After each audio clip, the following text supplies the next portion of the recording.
All right, I'm glad we had those technical difficulties sorted out and we are ready to begin. All right, so as I was telling you before, I have to be improvising and using my phone, and all those beautiful PowerPoint presentations and video presentations that I had for you are no longer available until I get my computer sorted out. So we have to go back to the old school, and that is chalk and talk. Technologically speaking, there is no chalk here, but there is going to be a lot of talk. So today we're going to look at isotopy. And from the assignments that I've given you, I hope that you are already familiar somewhat with this topic and these words, and we'll just be going over in detail what these things mean and how they can be of any help to us. So let me just change my screen here and then we will get into it.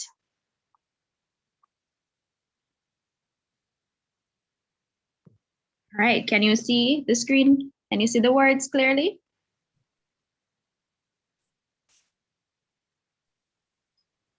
Not very clearly. Ah, there we go. Yes, All miss. right, so hopefully by the end of this class, you are going to know what the terms isotope means and what isotopy is. We're going to talk a little bit about relative atomic mass, and then hopefully we can begin discussing radioactive isotopes. All right, so that's where we're going. So this whole topic, we're going to be discussing isotopy. Now, what are isotopes?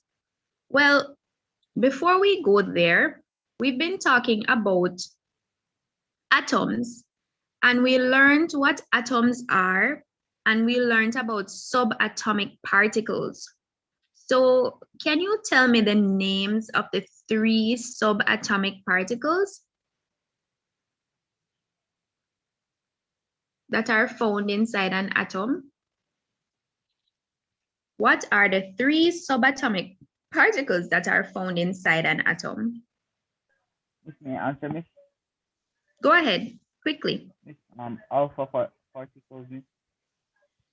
No, that is from like radiation. I'm asking you, when you draw a diagram of the atom, you're going to draw some things that are inside the atom. What are they? We have 3, sorry? Neutrons. Go ahead, yes, neutrons. I see you writing in the chat as well, Brianna, very good. Protons, electrons, and neutrons. They are called subatomic particles and they are found inside of the atom. We also learned that 2 of those particles are found in the nucleus of the atom. Which 2 are in the nucleus of the atom?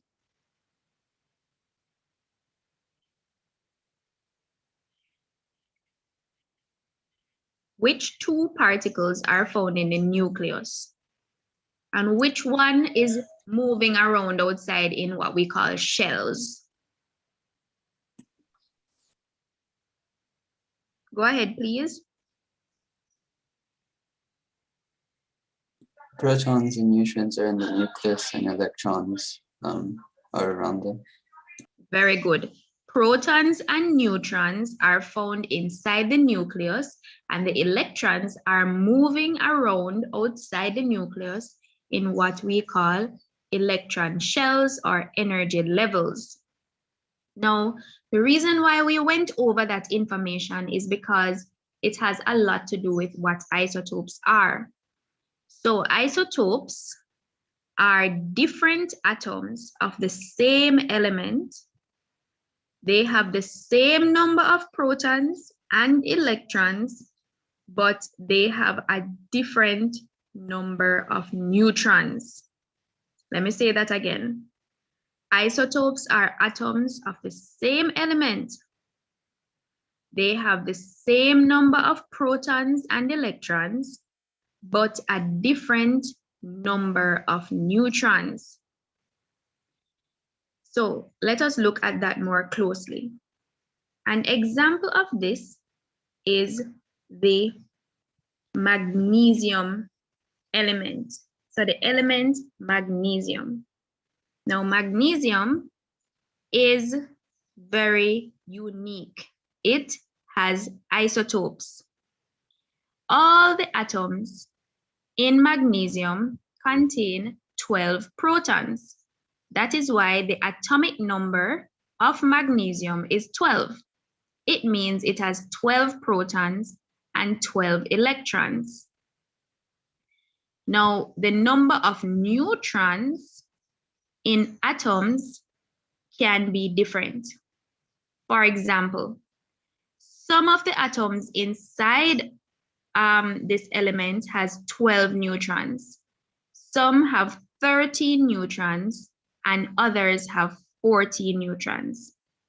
We call these atoms isotopes.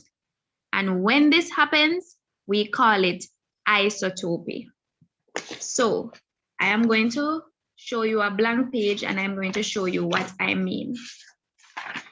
Say, for example, you have a strip of magnesium. Sorry? I'm not hearing you. Can you repeat? Yes, can you take some picture of the notes, miss, so I can get it right Oh, in yes. my Oh, notebook. yes. Yes, you will get the notes. Don't worry. Say, for example, you have a strip of magnesium. This is a piece of magnesium metal right here. And I were to zoom in on this piece of magnesium. So I'm going to zoom in on it and I'm going to blow up this little area here that I've zoomed in on. I'm going to blow it up and it looks like this. And inside I have some atoms. And these atoms are tightly packed. All right. Now, if I were to zoom in on these atoms further, I'm going to zoom in on 3 of them. So I'm going to draw those 3 right here. And inside each of these, I'm going to draw the nucleus. Inside each of these, I have protons inside and I have neutrons inside the nucleus. Protons inside the nucleus and neutrons inside the nucleus. Now, what happens is all of them have 14 protons. Every single one of them have 14 protons. And remember, atomic number is the number of protons. So the atomic number for all 3 of these atoms of the element magnesium is 14. All right? Now, for some of the atoms, for this atom, the neutron number is 12.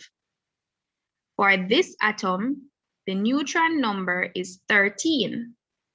And for this one, the neutron number is 14. So if you notice, they all have the same atomic number.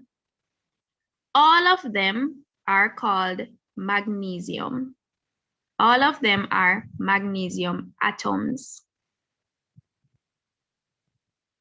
Okay? However, they have different number of neutrons. So you will call these isotopes. They are isotopes. Why? They have the same number of protons, which means they have the same atomic number, but they have a different number of neutrons. Is that clear to everybody? Yes, miss. No, miss. All right, let me go over it. Isotopes are like twins. All right. So twins, if you look at identical twins, many identical twins look exactly alike, right? Is that true? Yes, ma'am. Yeah. Right. They look exactly alike. So they have, and all twins have the same DNA, right? The DNA would be like the atomic number. They have the same number of protons. However, no two persons have the same fingerprints.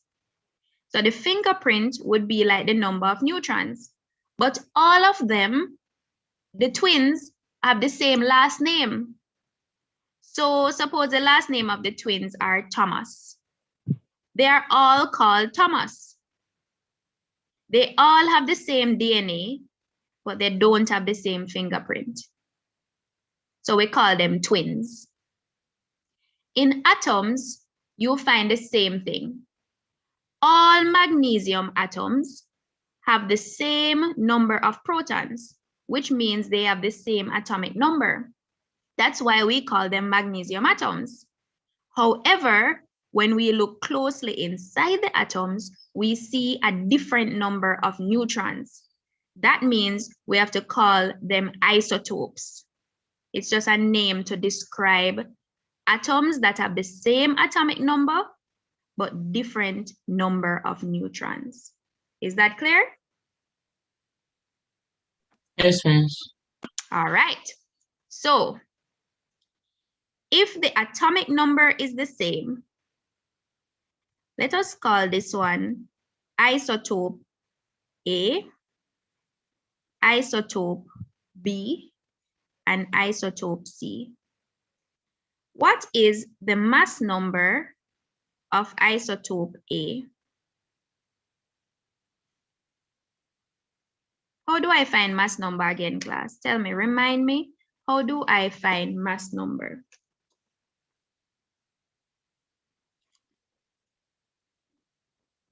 How do I find mass number? Add the protons and the neutrons. Right, mass number is equal to the number of protons plus the number of neutrons. So that would be 14 plus 12. 26. And how much would that be? 26. 26. Now let us look at isotope B. What is the mass number for isotope B?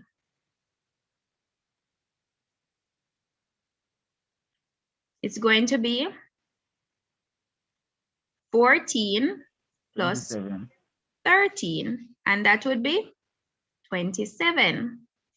And what about the mass number for isotope C?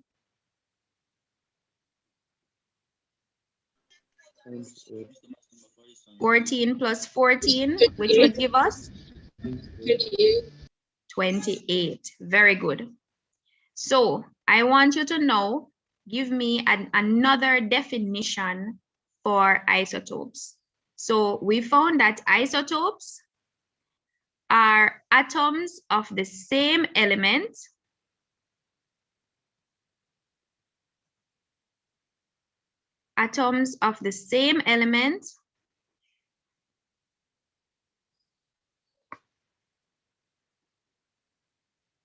that have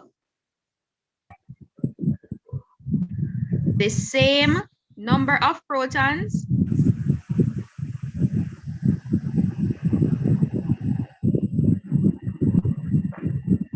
but Oh, brother, thank God, bro. Mr. Thomas is doing the thing recorded, bro. different number of neutrons, right? So that is what we found. Same number of protons, all three of them, but the number of neutrons is different. Now we can also say that they have the same atomic number,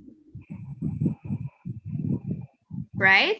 Because if you see here, the atomic number for all of them is 14, but different what? Same atomic number, but different what? Different what, class? What is different about them? Which number? Different neutrons. Different Neutron. mass number. Do you notice that, class? So remember, we just added up the mass number for all three of them, you know, and they are different. So we can have two descriptions of isotopes. Isotopes are atoms of the same element. They are all magnesium atoms. They contain the same number of protons, but different number of neutrons. They also have the same atomic number, but different mass number. And you can see why. Because when you have a different number of neutrons, when you add up those different numbers, you will get a different result. Is that clear to everyone?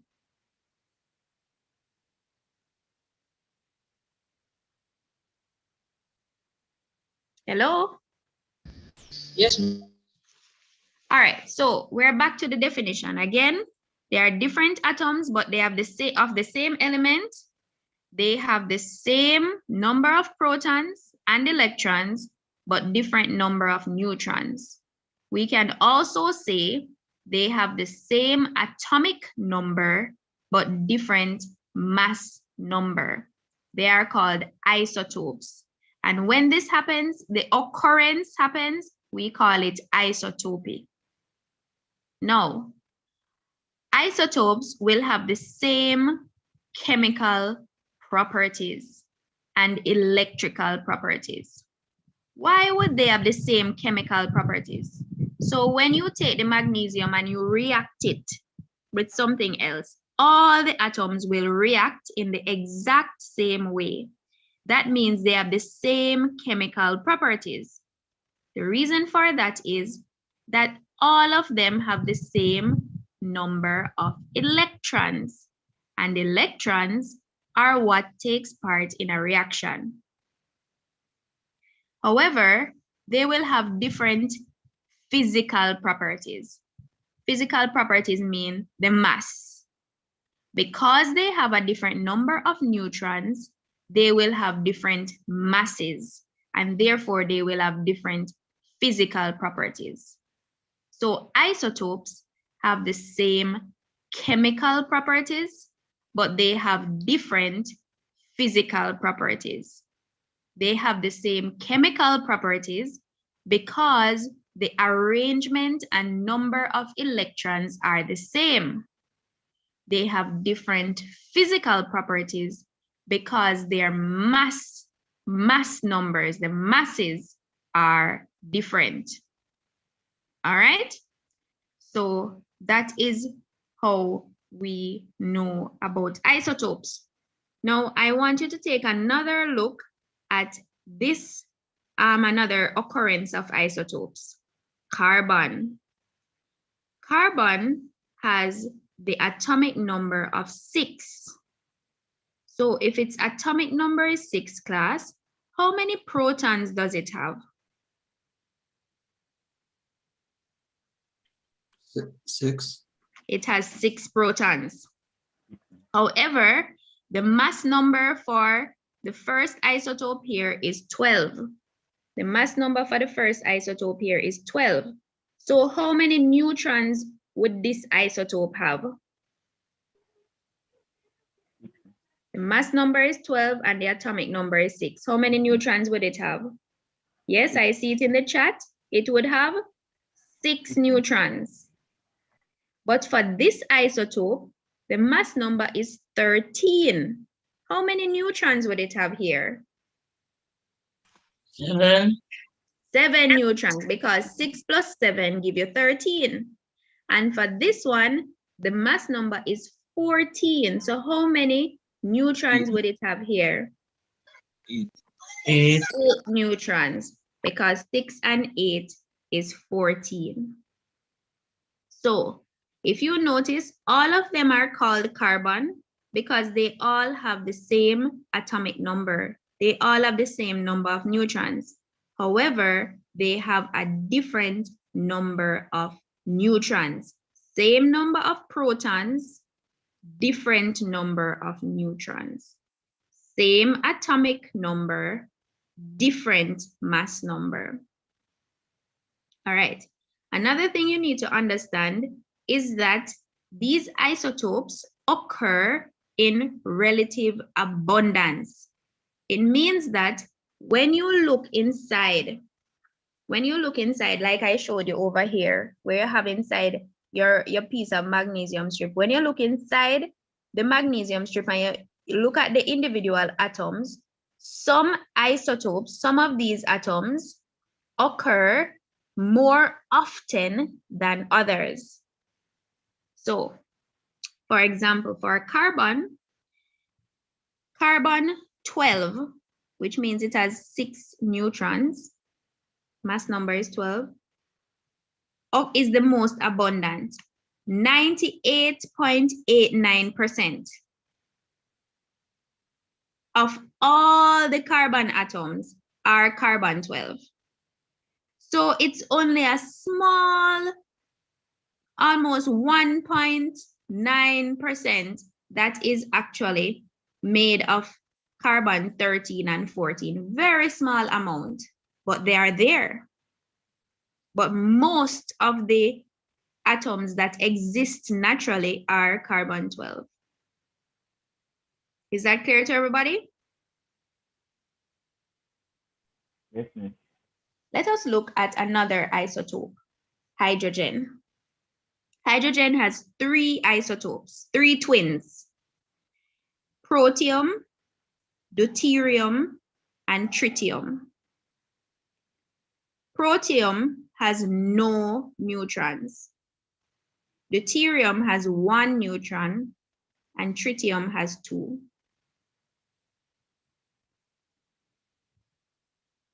The mass number for protium is 1.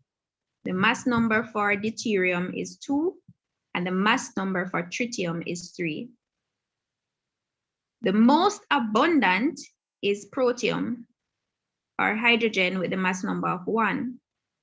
And its percentage, it occurs the most abundant, is 99.985%. So these two, you can hardly find them, but they are there. So that is why they are isotopes. All right? Same number of protons, different number of neutrons. Same atomic number, different mass number. Everybody on the same page with me now? So I'm going to be asking you a few questions. Go ahead.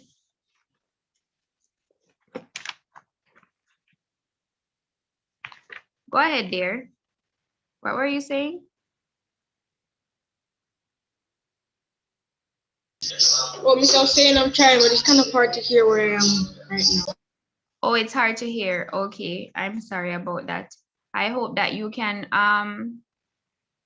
go to somewhere where you can, where it's easier for you. All right, so what I'm going to do is we're going to go through the question and the questions that are in the Google Classroom, and hopefully we can come up with some answers and some explanations. If you are not satisfied with your responses, you can always go back and edit your answer, and I will be okay with that. So, who wants to tell me what is an isotope?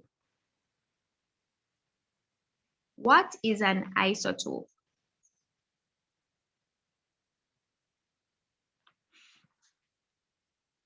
Hello, what is an isotope? We just went over it.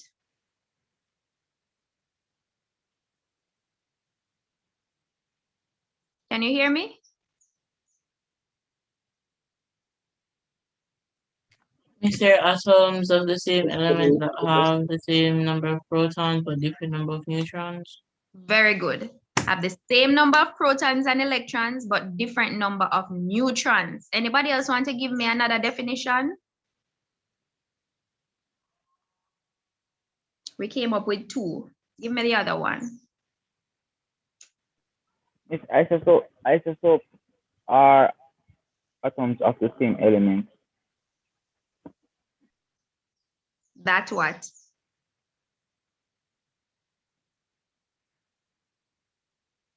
Are you still there? They have the same atomic number but different mass number. They have the same atomic number, but different mass number. Very good. Very good. All right.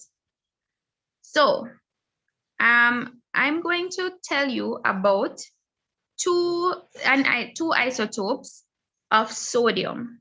Sodium 23 and sodium 22. So I want you to tell me, sodium 23 has a mass number of 23. The atomic number is 11. Let me just write it out so you can visualize it. A moment.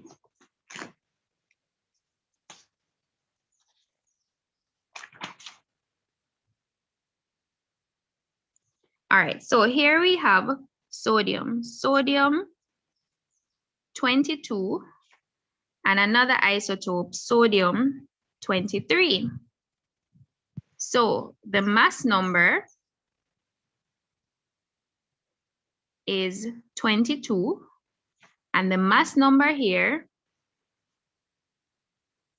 is 23. What the atomic number is 11 for this one. What would be the atomic number for this one? Miss 11. Also 11, because isotopes have the same atomic number. So the atomic number is also 11. Okay. What is the number of protons for this isotope? 11. 11. How many electrons does it have? 11. Also 11. And finally, how many neutrons does it have?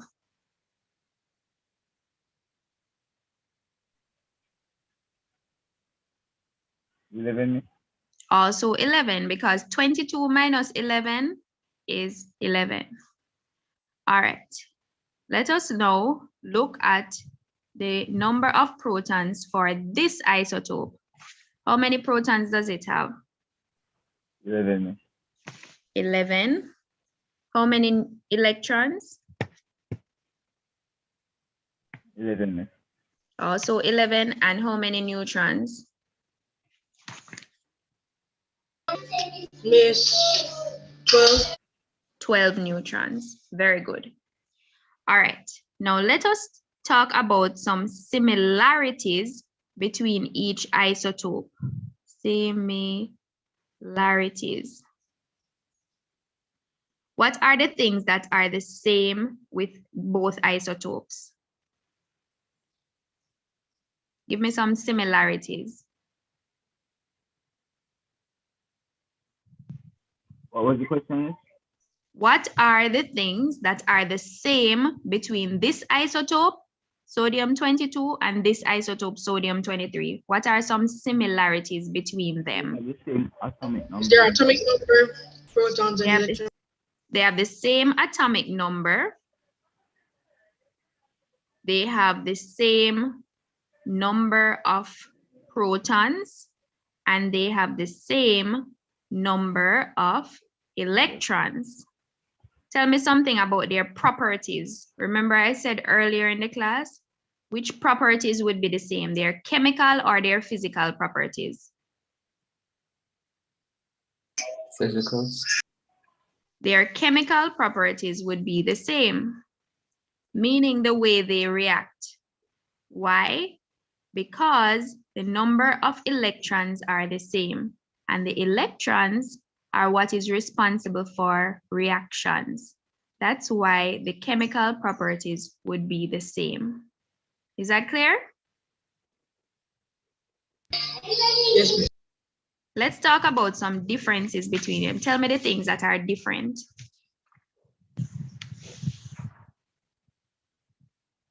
Tell me the things that are different. Tell me some differences. It's your mass number. Different mass number. Different mass number. And neutrons. And different number of neutrons. And then what about the properties? Physically. The physical properties would be different. It would be physically heavier. Why? Because it has more mass.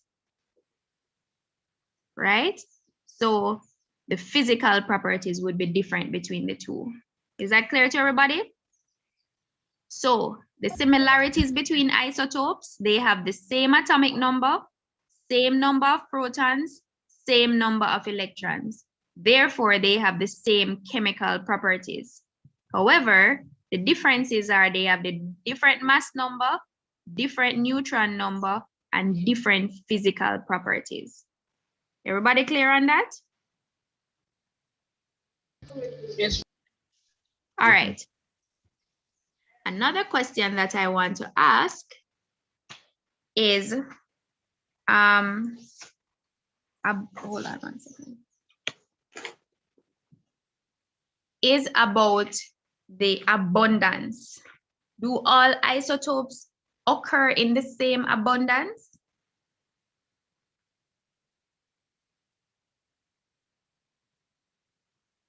Yes. No. Very good. Meaning some atoms, some isotopes occur in more quantity. It's more abundant than the others. All right. And that will become important when we discuss relative atomic mass.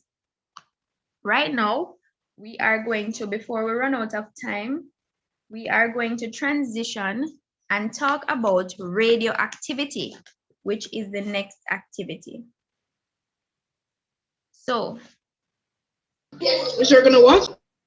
we're going to talk about radioactivity. Oh, okay.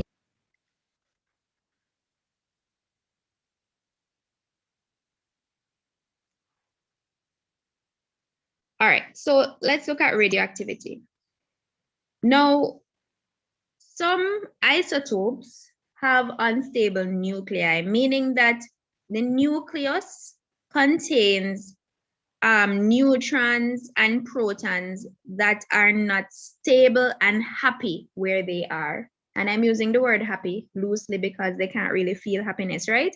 But they're not stable. So they want to leave. And that is how we get radioactive isotopes, because they have unstable nuclei. So what is a radioactive isotope? A radioactive isotope has an unstable nucleus which decays spontaneously to a more stable form by emitting particles and radiation. So you have this nucleus and it is unhappy. It is almost as if it's carrying a heavy load. And when you are carrying a big heavy bag on your back, what do you do to the bag? We'll take it off. You take it off. And that is what the atom does. The atom has an unstable nucleus. Too many protons and neutrons are there. So they give off some. And when they give them off in particles in groups that we call radiation. Is that clear? Now, there are three main types of particles that the radioactive isotope gives off. We call the first one alpha particles. And alpha particles are really 2 protons and 2 neutrons that they give off. So they give off 2 protons and 2 neutrons clumped together, and we call those 2 protons and 2 neutrons alpha particles. The second are beta particles, which is just an electron. So whenever the atom is so unstable that it gives away an electron, we call it a beta particle. Then we have gamma radiation, which are not particles at all, but a very high energy electromagnetic radiation. It has no mass or charge, but it is some kind of energy that the isotope will give off. Is that clear? So there Yes, are Miss. three main types of radiation that the isotope can give off: alpha particles, beta particles, and gamma radiation. Now, when the isotopes eject these particles, the isotope will become more stable and become happy. And sometimes when it gives these off, because it changes the number of protons, especially with alpha particles, then it will become a different element altogether. Now, the time that it takes for half of the nuclei to undergo radioactive decay, we call that the half-life of the isotope. So there are sometimes it will give off radiation and give off particles until it gets to half of the nuclei, half of the amount of protons that are left than before. When it gets to half of that, we call it the half-life. All right, we call it the half-life. Now, I gave you this activity to do, and we're going to just discuss it in a bit more detail. Now, scientists use radioactive isotopes for some useful things for certain activities, and it is not all bad. You know that radiation can cause cancer, right? Well, we can use radioactive isotopes for good, and for good things in science. So that is what we're going to talk about now, the uses of the radioactive isotopes. Now, the first use is for carbon-14 dating. And this technique is used to determine the age of a plant or the age of an animal remain that has been dead. So, say for example, they find a mummy inside one of the pyramids in Egypt, and they want to determine how old was this pharaoh buried, and how long ago what did this take place. They can use carbon-14 dating to do it. How do they do that? Well, they make use of what we call the half-life. The half-life, so the time it takes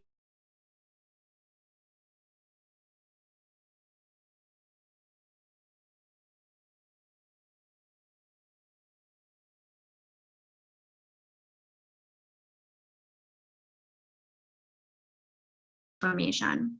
Well, when we are alive, we all contain carbon-14 and carbon-12 in a specific ratio. When we die, why is that? Because that occurs in the atmosphere, right? The trees are absorbing carbon dioxide and we are giving off carbon dioxide all the time. So, are you still with me, class?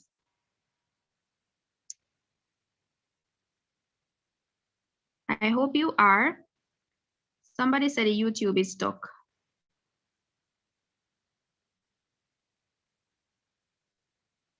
Uh-oh.